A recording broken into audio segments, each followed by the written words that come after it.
Halo Sobat MC, jumpa lagi dengan saya Michael dari MC Consulting. Pada kesempatan ini, saya akan membahas mengenai faktur pajak sesuai dengan Undang-Undang Cipta Kerja. Bagaimana ketentuannya? Yuk kita simak penjelasan berikut ini. Ketentuan terkait faktur pajak bisa kita lihat di sini. Ada beberapa pasal yang akan saya bahas serta PMK, PER, dan bagaimana perlakuan terkait dengan faktur pajak sesuai dengan Undang-Undang Cipta Kerja. Kita lihat, pada pasal 13 ayat 1, faktur pajak wajib dibuat PKP untuk setiap penyerahan BKP atau JKP dan atau ekspor BKP atau JKP. Pada pasal 13 ayat 1A, faktur pajak dibuat pada saat penyerahan BKP atau JKP, penerimaan pembayaran dalam hal terjadi sebelum penyerahan BKP atau JKP, penerimaan pembayaran termin dalam hal penyerahan sebagian tahap pekerjaan, atau saat lain yang ditentukan dalam PMK tersendiri. Kemudian, pasal 13 ayat 5, terdapat keterangan yang harus dicantumkan. Poin A, nama, alamat, dan NPWP yang menyerahkan BKP atau JKP. B. Identitas pembeli BKP atau penerima JKP yang meliputi 1. Nama, alamat, dan NPWP atau NIK atau nomor paspor bagi subjek pajak luar negeri orang pribadi. Atau poin kedua, nama dan alamat dalam hal pembeli BKP atau penerima JKP merupakan subjek pajak luar negeri, badan, atau bukan merupakan subjek pajak sebagaimana dimaksud dalam Undang-Undang PPH. C. Jenis barang atau jasa, jumlah, harga, jual atau pengganti dan potongan harga. Kemudian poin D, PPN yang dipungut. E. PPNBM yang dipungut. F. Kode, nomor seri, dan tanggal pembuatan faktur pajak. Dan yang terakhir, poin G, nama dan tanda tangan yang berhak menandatangani faktur pajak.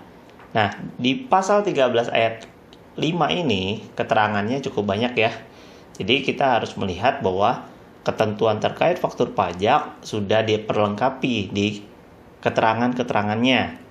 Kemudian di pasal 13 ayat 9, faktur pajak harus memenuhi persyaratan formal dan material. Oke, nah pada pasal 13 ayat 1A, kita melihat di pasal 13 ayat 2-nya, faktur pajak terdapat faktur pajak gabungan, yaitu seluruh penyerahan kepada pembeli yang sama selama 1 bulan. Jadi kadangkala faktur pajak di sini ada beberapa yang digabungkan. Nah, dari seluruh penyerahannya dijadikan satu selama sebulan. Kadangkala ini disebut faktur pajak gunggungan.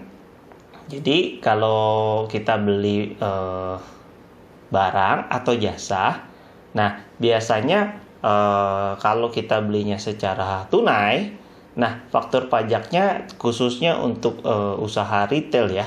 Nah biasanya itu akan digabung pada akhir bulan.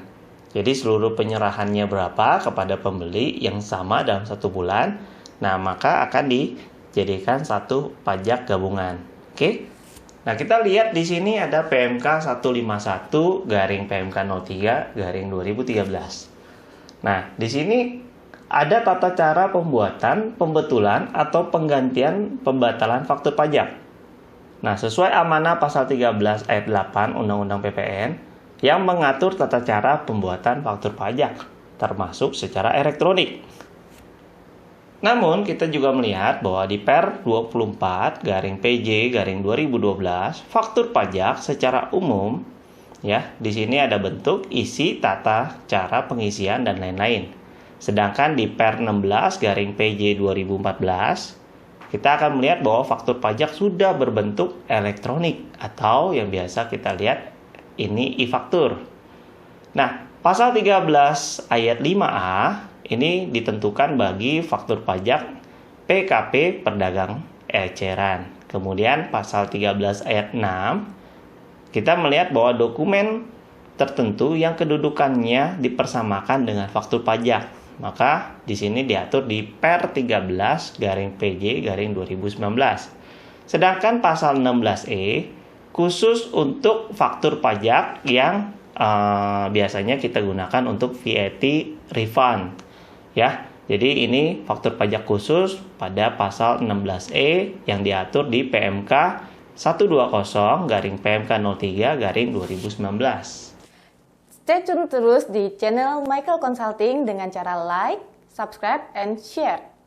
Ingat, nyalakan lonceng notifikasinya agar Anda tidak ketinggalan update terbaru dari Michael Consulting. Ingat, orang bijak taat pajak. Terima kasih.